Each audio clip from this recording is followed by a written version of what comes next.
may bago palang bagong Associate Justice ng Supreme Court, Chief Justice Alex Jasmundo. Abay, sino siya? Ayan, sino nga ba ang nag-retire ngayon sa Supreme Court? Idol Maidas Marquez. Ayan, alamin natin ang report mula kay Arrest number 14 mula sa Malacanang. Let Narciso, sino ang bagong hukom ng Korte Suprema? Let please come in. Lakay Sister L, itinalaga ni Pangulong Ferdinand Marcos Jr. si Court Administrator Raul Villanueva bilang bagong mahistrado ng Korte Suprema. Ito ang kinumpirma ni Palace Press Officer at Communications Undersecretary Claire Castro. Nakatakdang manumpa si Villanueva kay Pangulong Marcos sa Malacanang ngayong araw. Papalit si Villanueva kay Justice Mario Lopez na sumapit na sa mandatory retirement nitong June 4. Siya ang kauna-unahang appointee ni Pangulong Marcos sa Korte Suprema at ang ikatlong court administrator na naging Supreme Court Justice.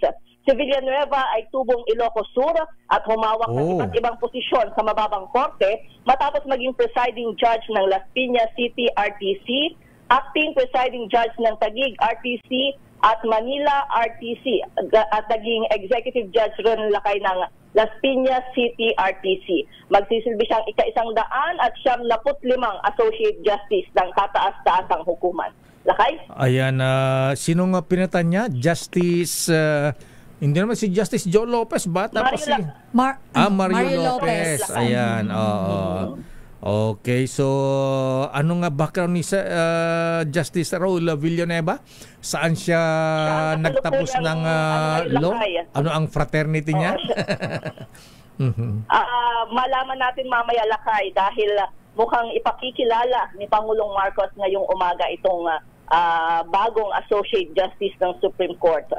Andiyan na ba sa Malacanang ang kanyang pamilya? Ready na bang Oo, Lakay. manumpa? Oo, Lakay. Maya-maya lang. Ayan, makikilala na natin. Kasama ba si Manong Chavit Singson? Taga Ilocos Sur pala eh. Oo,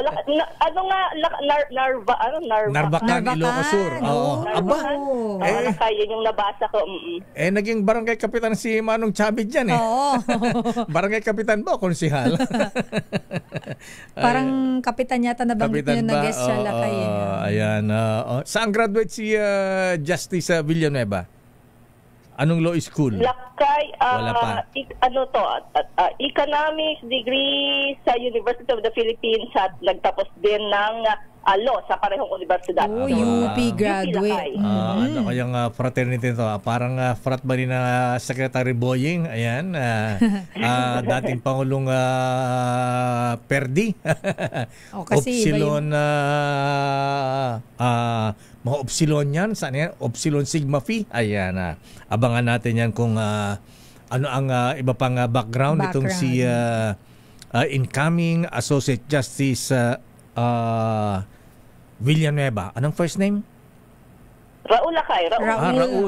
Raul Villanueva. Siya ang kasalukuyang ngayon, Lakay, Court Administrator ng Supreme Court. Aba. Oo, Lakay. Pangatlong court administrator na siya. O matatandaan mo, Lakay, ay si Justice Maidas Marquez, naging court administrator rin dati. Idol. Sino pa isa? Ano pala, si retired Justice Presbitero Velasco Jr.